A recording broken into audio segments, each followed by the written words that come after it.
श्री राम।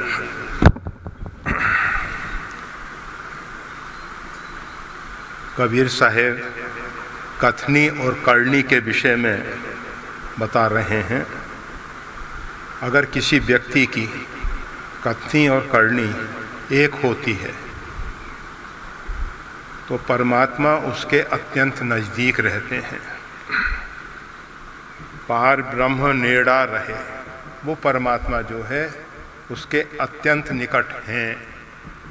परमात्मा तो सभी के अत्यंत निकट हैं, परंतु हमारा जो छल कपट है, अर्थात हम कहते कुछ हैं करते कुछ हैं, हमारा ये जो व्यवहार और बर्तन है कथनी से विपरीत है। इसी कारण हम परमात्मा से दूर हो रहे हैं। परमात्मा हमसे दूर नहीं है, हम परमात्मा से दूर हो रहे हैं। जो हैं जैसे हैं, अगर हम परमात्मा के समक्ष अपने आप को प्रकट कर दें, अपनी छवि को हम अच्छी बताने की जो कोशिश कर रहे हैं कि हम बहुत अच्छे हैं, वो अंतर्यामी परमात्मा सब जानते हैं, हमसे ज़्यादा हमको जानते हैं। जितना हम अपने आप को स्वयं नहीं समझ सकते उतना परमात्मा समझते। तो उस विषय में थोड़ी सी चर्चाएं हुई थीं। पोथी पढ़ पढ़ जग मुआ, पंडित भया न कोई, ढाई आखर पीब का, पढ़े सो पंडित हो। ये जो परमात्मा का अक्षर है, एक आखर पीब का, परमात्मा का एक अक्षर कौन सा? एक ओंकार, वाहेगुरु, एक ओंकार। अगर इसको हमने पढ़ लिया तो सब कुछ पढ़ लिया। और वैसे हम कितने ही ग्रंथ का स्वाध्याय करें, कितने ही वेद वेदांग को समझें, परमात्मा को समझने के लिए एक ही अक्षर काफी है। सब वेदों का सार एक ओंकार, एक ओमकार। ये एक ध्वनि विशेष है। जिस ध्वनि विशेष में हम स्थित हो जाते हैं तो हमको बोध होता है कि सभी ध्वनियों में ये ध्वनि जो है छिपी हुई है। सभी ध्वनियों में हम इसका अनुभव कर सकते हैं। परंतु जब तक उस ध्वनि को हम नहीं जानते, उस ध्वनि को हम पकड़ नहीं पाए हैं, तब तक संसार में हमको भिन्न भिन्न प्रकार की ध्वनियाँ दिखाई दे रही हैं। और यह ध्वनि से ही संसार का इतना विस्तार हुआ है। शून्य में शून्य गगन विद मंडल नौबत बाजे। वो संतों का अनुभव है, शून्य मंडल के मध्य में एक दिव्य नाद हो रहा है, एक दिव्य ध्वनि हो रही है, नौबत बाजे। पहले नौबत बजाई जाती थी, अभी तो सब व्यवस्थाएं खत्म हो गई हैं। और उस ध्वनि को जब हम पकड़ते हैं तो हमारे अंदर जो अमृत का निर्झर निरंतर झरने वाला झरना, निर्झर जो हमेशा प्रवाहित होता रहता है, हमेशा प्रवाहित होता है, उसको हम पा जाते हैं और हम उसमें स्थित हो जाते हैं। उसको पाके, उसका पान करके हम अमृत को पा लेते हैं। जहाँ मृत्यु नहीं है, अमृत की प्राप्ति हो जाती है। शरीर तो बनता है, बिगड़ता है, शरीर का आना जाना होता है, परंतु जो हमारा शुद्ध बुद्ध स्वरूप है, आत्म स्वरूप जो है, जो न कहीं जाता है, न कहीं आता है, न जन्म है, न मृत्यु है, जिसको ना तो शस्त्र छेदन कर सकते हैं, ना अग्नि जला सकता है, न जल गीला कर सकता है, ऐसा जो आत्म तत्व है, जो हमारा स्वरूप है, उसकी हमको प्राप्ति हो जाती है। अर्थात उसके ऊपर जो पड़े हुए आवरण हैं वो हटने लगते हैं अगर एक अक्षर हम परमात्मा का पकड़ लें।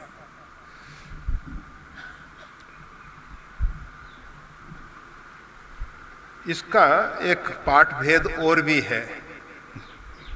पढ़ पढ़ जग मुआ, पंडित भया न कोय, ढाई आखर प्रेम का, पढ़े सो पंडित हुए। कबीर साहब कभी इस प्रकार से उच्चारण करते थे, कभी जैसा अभी पहले कहा गया एक आखर पीब का, एक अक्षर अपने प्रियतम का, अपने आराध्य का अगर हमने पढ़ लिया तो सब कुछ पढ़ लिया, सब कुछ जान लिया, सब ग्रंथों को जान लिया, सब शास्त्रों को जान लिया। और जब तक हमने उस अक्षर को नहीं पढ़ा है तब तक सब पढ़ना हमारा बेकार हो जाता है, निरर्थक हो जाता है। हाँ, हम दुनिया को ठग सकते हैं, धनोपार्जन कर सकते हैं, मान प्रतिष्ठा कमा सकते हैं, चतुराई चूल्हे पड़े, भट्टी पड़े अचार। ऐसी चतुराई किस काम की? जरऊ सो संपत्ति सदन सु, सुहिद मात पितु भाई। भरत जी कह रहे हैं जरऊ सो संपत्ति, वो संपत्ति जल जाए। सुहृद माता पिता भाई जो भी हैं, जो रघुनाथ जी के प्रति हमारे प्रेम को बढ़ाने में सहायक नहीं होते, जिनके द्वारा परमात्मा के प्रति हमारा प्रेम बढ़ता है, वही भाई भाई है, माता माता है, पिता पिता है, संपत्ति संपत्ति है। नहीं तो ये सब विपदा हैं, आपदाएं हैं। ऐसा भरत जी का कहना है। तो वही कबीर साहब भी कहते हैं कि ढाई आखर प्रेम का, अगर ये प्रेम के जो ढाई अक्षर हैं, प्रेम को हम समझें, प्रेम का अर्थ क्या होता है, प्रेम का तात्पर्य क्या है, अर्थात प्रेमास्पद की प्रसन्नता में हमारा हृदय प्रफुल्लित हो जाए, हमारे हृदय में रस प्रवाहित होने लग जाए, हम आनंद की हिलोरों में डूबने लगे। समझ लेना चाहिए कि हम प्रेम को समझ पाए। और जब तक हम प्रेमास्पद की प्रसन्नता से दूर हैं, हम अपने आराध्य को प्रसन्न करने की जगह नाराज कर रहे हैं, परेशान कर रहे हैं, संकोच में डाल रहे हैं। भरत जी कहते हैं जो सेवक अपना हित चाहते हुए निज साहिबई संकोची, अपने साहिब को, अपने स्वामी को संकोच में डाल दे, उसकी बुद्धि जो है अपरिपक्व है। उसकी बुद्धि अपने आप में परिपक्व नहीं है। तो ढाई आखर प्रेम का, पढ़े सो पंडित हो। अब कहते हैं, इस विषय में कल चर्चा हो चुकी थी और इसलिए अब इसका ज़्यादा विस्तार नहीं कर रहे हैं। और प्रणाम में भले ही वो औपचारिकताएं हों, कुछ लोग तो प्रणाम कर पाते हैं, कुछ लोग केवल औपचारिकता देखा देखी करते हैं कि सब कर रहे हैं तो हमको भी करना चाहिए। परंतु मानव जो है, जो कुछ करता है सोच समझ के करता है, विवेक से, कि हम जो कर रहे हैं इसका परिणाम क्या, हम जो कर रहे हैं उसके पीछे हेतु क्या है, हम जो कर रहे हैं उसका अर्थ क्या है। कोई भी हम क्रिया करें, कोई भी हम कर्म करें, तो उससे पूर्व हमको विचार लेना चाहिए कि इसका परिणाम क्या आने वाला है। सहसा कर पाछे पछताई, कहें बुद्ध बुद्ध ते तिन। भगवान श्री राम कहते हैं सहसा कर पाछे पछताई। व्यक्ति कोई भी कार्य बस कर बैठता और बाद में पश्चाताप होता है। कहते हैं वो बुद्धिमान नहीं है। कहें बुद्ध, बुद्धिमान ऐसे व्यक्तियों को बुद्धिमान नहीं कहते, मूर्ख कह सकते हैं कि बुद्धिमान है। और मूर्खों का समाज तो बहुत बड़ा है, उसकी कमी नहीं है, खोजने नहीं जाना पड़ता। हमारे इर्द गिर्द चारों तरफ जो भी है हम नहीं कहेंगे, क्योंकि जिसको मूर्ख दिखाई दे रहे हैं वो भी तो मूर्ख ही होगा ना, जो ऐसी। तो इस विषय में थोड़ी चर्चा हो चुकी है, पुनः आगे नहीं बढ़ते। करता दी से कीर्तन, अब एक और करनी बता रहे हैं साहेब। करता दी से कीर्तन, ऊंचा कर कर तुंड, जाने बूझे कुछ नहीं, यों ही आंधा रुंड।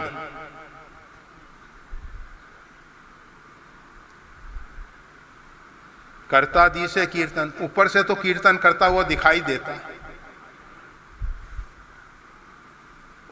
हम सब एक दुकान सजा लेते, 10-5 फोटो लगा देते हैं, उसके सामने बैठ के स्वाध्याय करते हैं, माला घुमाते हैं, कीर्तन करते हैं, अनेक अनेक प्रकार से।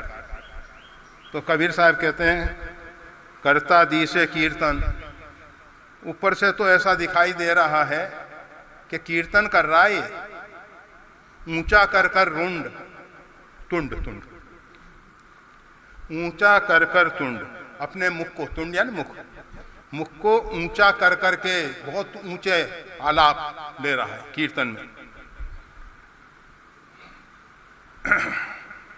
जाने बूझे कुछ नहीं, इस विषय में जानता समझता कुछ नहीं है।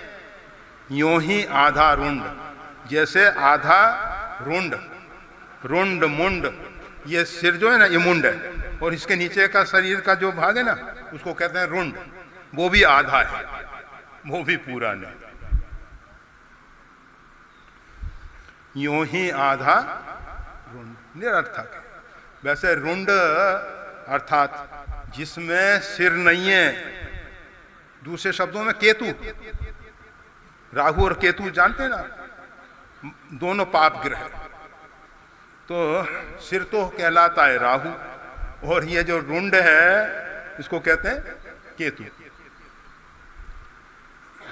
तो जाने बूझे कुछ नहीं, वो तो केवल उदय केत, मतलब जब केतु उदय होता है ना तो विश्व का अमंगल होता है। सारे संसार में आपने सुना होगा एक पुच्छल तारा, उसी को केतु कहते हैं, उसी को केतु कहते हैं। कम दिखता है वो, कभी कभी दिखाई देता है।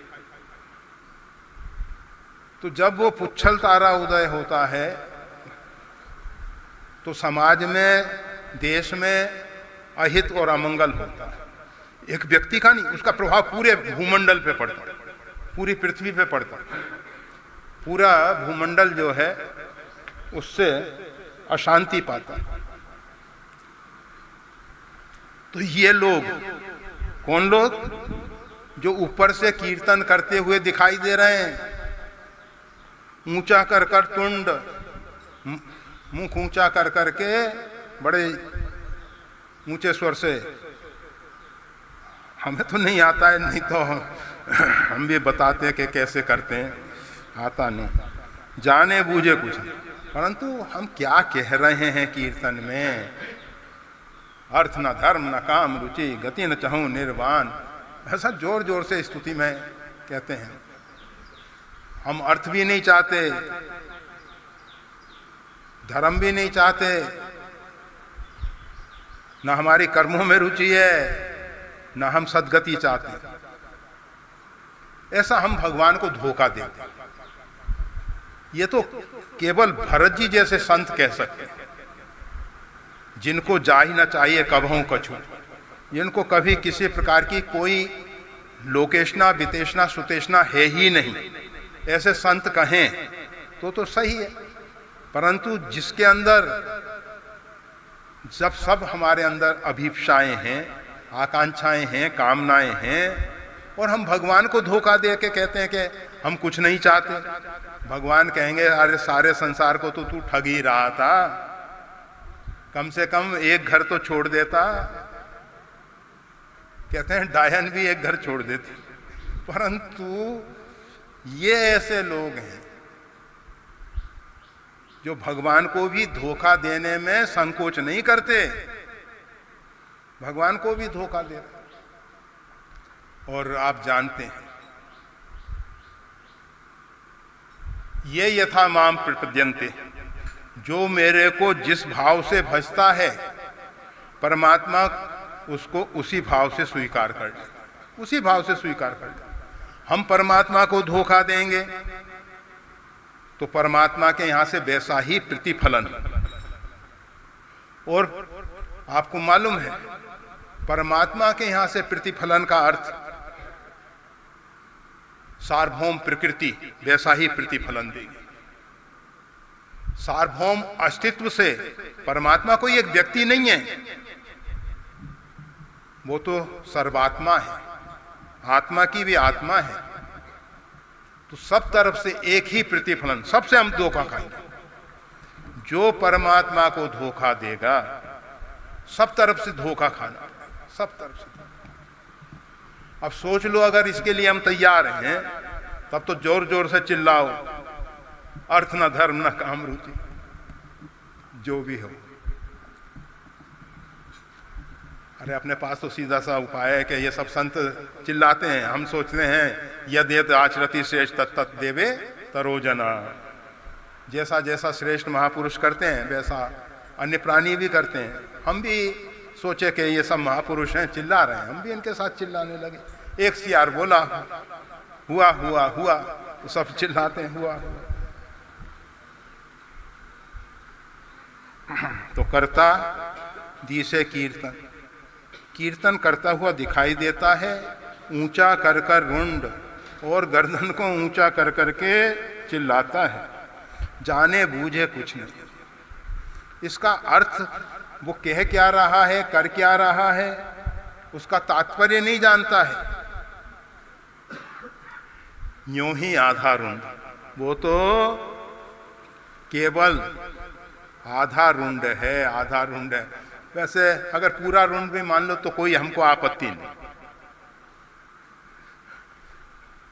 और आधा रुंड कहा है इसलिए हमको सिरा, वो आधा नहीं कहा है, आंधा, आंधा, आंधा मतलब अंधा रुंड। अब जैसे लोग काशी राम को समझते हैं, काशी राम, वो काशी राम नहीं है, कांची राम है। कांसा होता है ना, कांसा कांसा, वो कांसी राम, उसमें काशी का लेना देना कुछ नहीं। परंतु ऐसा हो जाता है, यहाँ हमारे से भी पढ़ने में भूल हुई। यूं ही आंधा रुंड, अंधा रुंड है वो, बिना देखने वाला रुंड है। जो भी समझ लो, आधा कहो तो भी नुकसान तो कुछ नहीं था, परंतु ये ज्यादा सार्थक है। आंधा मतलब वो तो केवल दिखाने मात्र का एक ढांचा है, ढांचा है, और उसका दर्शन अशुभ है, अमंगल है, अमंगलकारी है। भले ही इसमें हम आते हों, जो भी आते हों। अब ये तो कथनी करनी के विषय में थोड़ी चर्चा हो गई। अब एक दूसरा आ रहा है, सांच का अंग।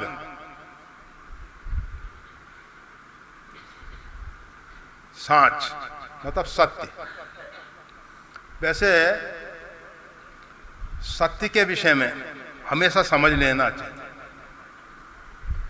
वो जो परम सत्य है वो अनिर्वचनीय है, उसको वाणी में व्यक्त नहीं किया जा सकता। और जो वाणी में व्यक्त होता है वो सब मिथ्या है, झूठा है। रामकृष्ण परमहंस कहते थे,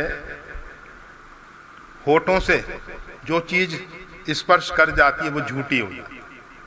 आप सभी कहते हो ना, आपके कोई वस्तु मुख में लग गई तो वो झूठी हो गई। तो मुंह से निकलने वाले जितने शब्द हैं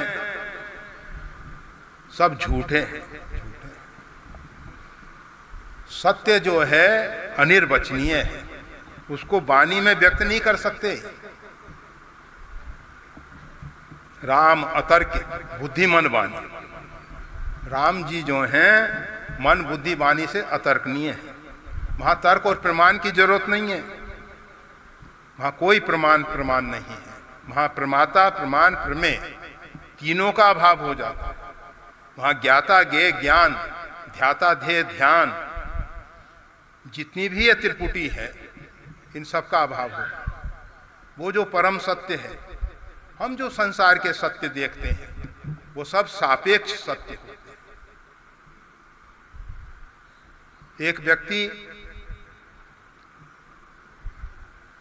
कुछ व्यक्तियों से कम धनवान है तो हम कहते हैं गरीब है। वही व्यक्ति कुछ गरीबों के बीच में खड़ा हो जाता है तो धनवान हो जाता है। उससे अधिक जिनकी आर्थिक स्थिति अच्छी है उनके बीच में वो गरीब दिखाई देता है, और उससे जो इनकी आर्थिक स्थिति कमजोर है उनकी दृष्टि में वो धनवान हो जाता है।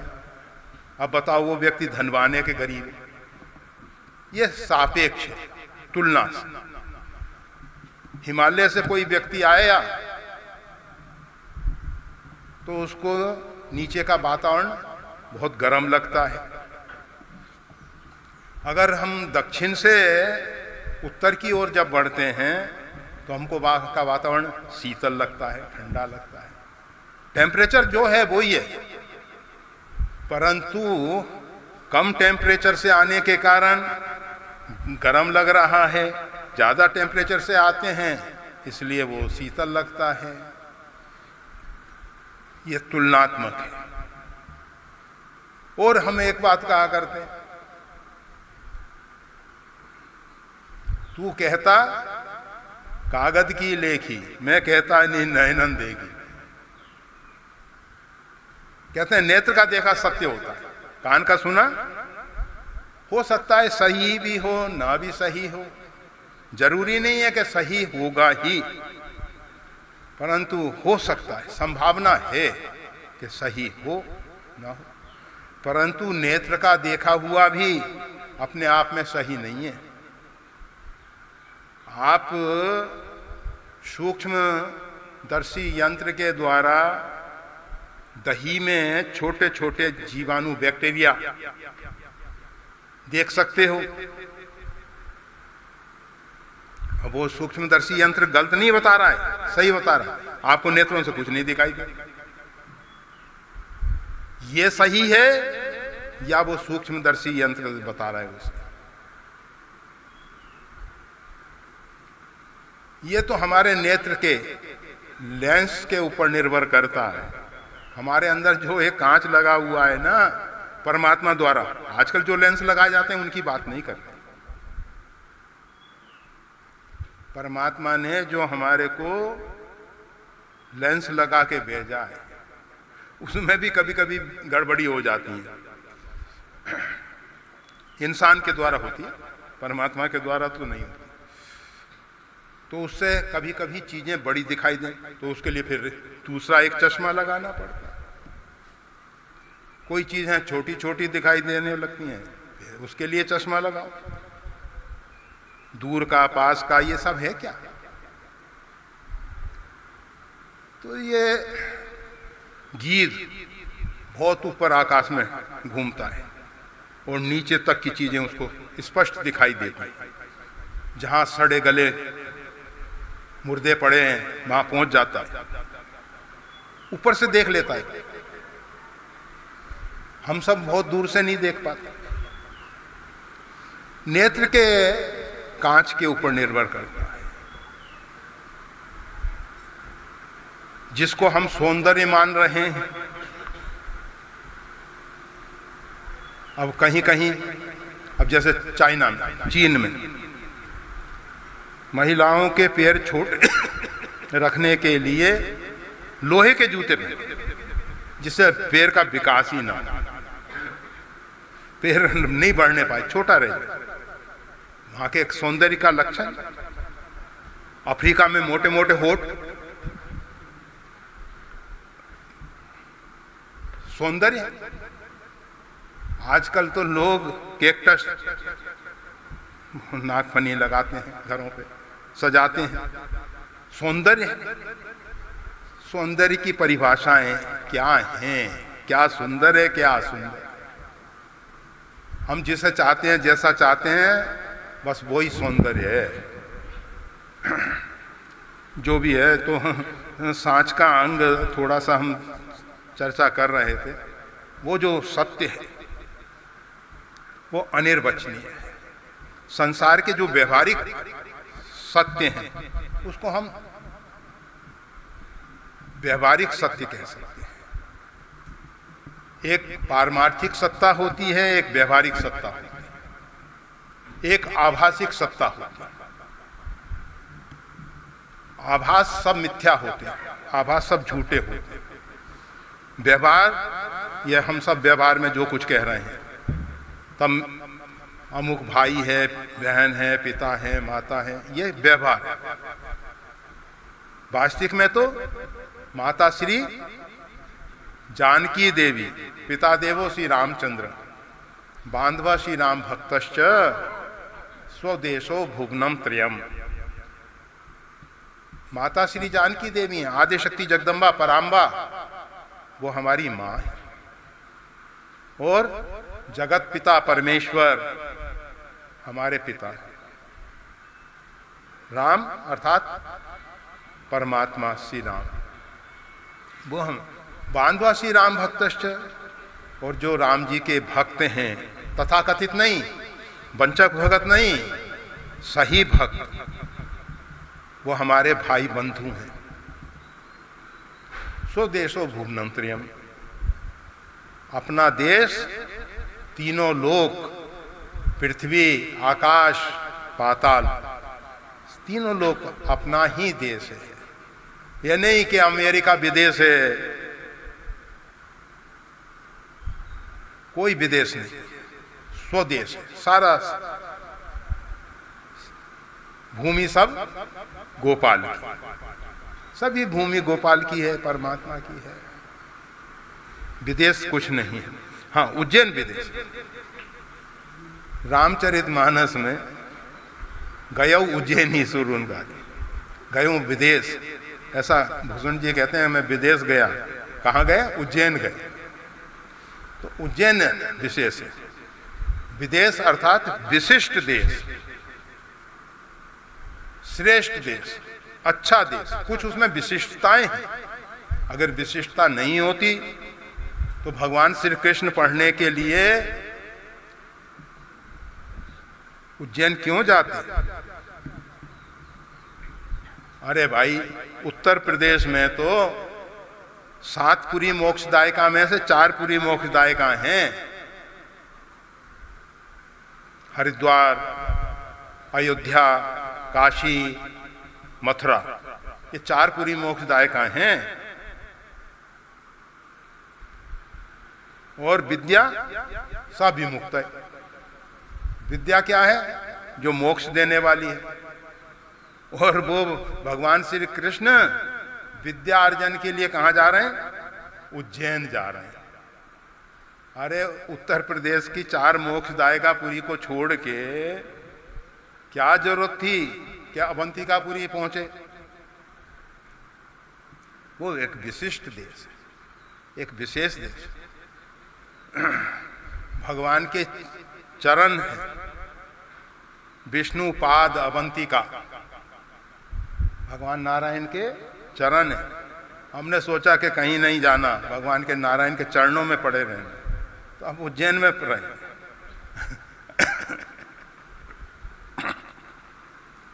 उज्जैन में अभी स्वामी रामानंद संत आश्रम बन रहा है, बन जाएगा तो बस वहीं आश्रय लेंगे।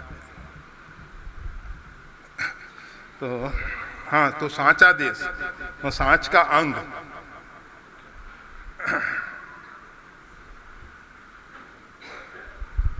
लेखा देना सोहरा, जे दिल सांचा होए, उस चंगे दीवान में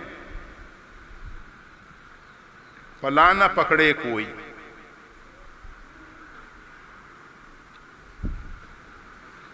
लेखा तेना सोहरा, जे दिल सांचा होए, उस चंगे दीवान में पला न पकड़े कोई।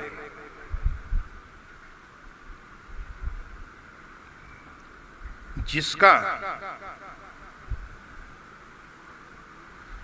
दिल सांचा है, जे दिल सांचा हो, जिसका दिल हृदय साफ है, हृदय सच्चा है, उसका लेखा देना सोहरा, उसका लेन देन जो है वो सब आसान हो जाता है, सरल हो जाता है। जिसका दिल साफ है उसका लेन देन सब साफ होता है। जिसके अंदर छल कपट है तो उस पर तो स्टाम्प पे लिखवाना पड़ता है, विटनेस गवाहों की जरूरत पड़ती है, सब कुछ करना पड़ता है। पता नहीं बदल जाएगा, कोई भरोसा नहीं है उसको।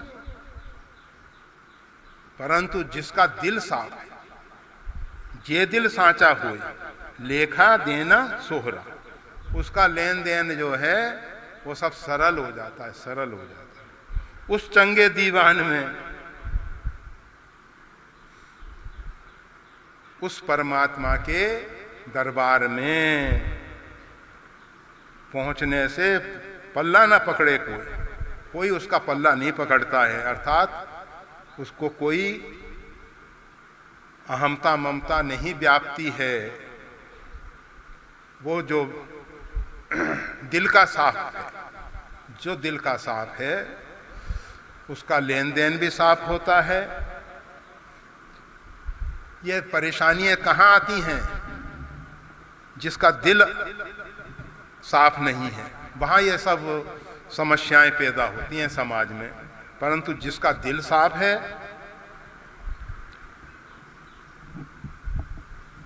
उस चंगे दीवान में, उस अच्छे दीवान में, मतलब दरबार में, अर्थात कौन सा अच्छा दरबार है? परमात्मा का दरबार।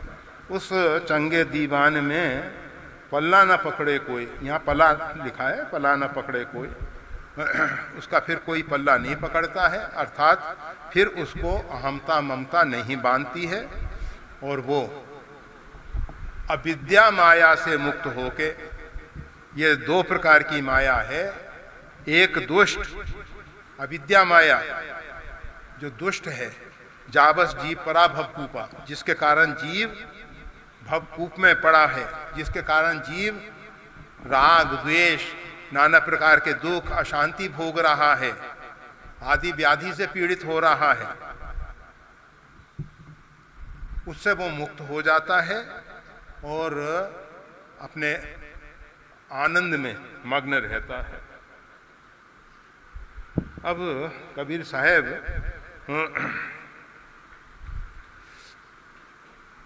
आगे बहुत कुछ कह रहे हैं। अब समय हमसे कुछ कह रहा है, आप सबसे भी कुछ कह रहा होगा। ये समय जो है हमेशा एक प्रेरणा देता है, चेतावनी देता रहता है कि देखो, समय रहते हुए व्यक्ति को जो कुछ करना है करना। ये नहीं कि सत्कर्म को, मतलब जो करने योग्य कर्म है, उसको आगे के लिए नहीं करना। पता नहीं आने वाली श्वास आएगी या नहीं आएगी। बैठे बैठे झूले पे सीताराम हो सकते हैं, झूला पलट सकता है, गिर सकता है, सब कुछ हो सकता है।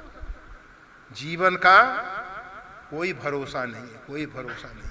समय काल इसलिए हमेशा जो आपको लगता है करने जैसा है उसमें विलंब मत। अगर आपको लगता है भजन करने जैसा है, माला करने जैसी है, गीता रामायण का स्वाध्याय करने जैसा है, तो उसको तत्काल कर। ये नहीं कि कल पे छोड़ दो, कर लेंगे, इतनी जल्दी क्या है, उम्र पड़ी है बरसों। अरे भाई, क्या भरोसा उम्र बरसों है या क्षण मात्र भी नहीं है। तो इसलिए समय हमको हमेशा चेतावनी दे रहा है। घड़ी की सुई जो है रुकती नहीं है, अच्छी बात है, नहीं रुकनी चाहिए। रुकी हुई घड़ी बेकार है, वो घड़ी नहीं आए, और अगर वो घड़ी है तो उसको उठा के फेंक दो जिसकी सुई रुक जाती है। समय सही नहीं देती है, जो सही समय बताए। आजकल तो डिजिटल हैं घड़ियाँ, सुई वाली बात खत्म हो गई, कोई बात नहीं। जिस भी प्रकार से क्षण प्रति क्षण आयु कम होती जा रही है, श्वास निकलती चली जा रही है, और परमात्मा ने हमको जीवन श्वास में दिया है, तो इन श्वास का पूरा पूरा सदुपयोग करो और भगवान का नाम सुमरन करो। जय श्री राम।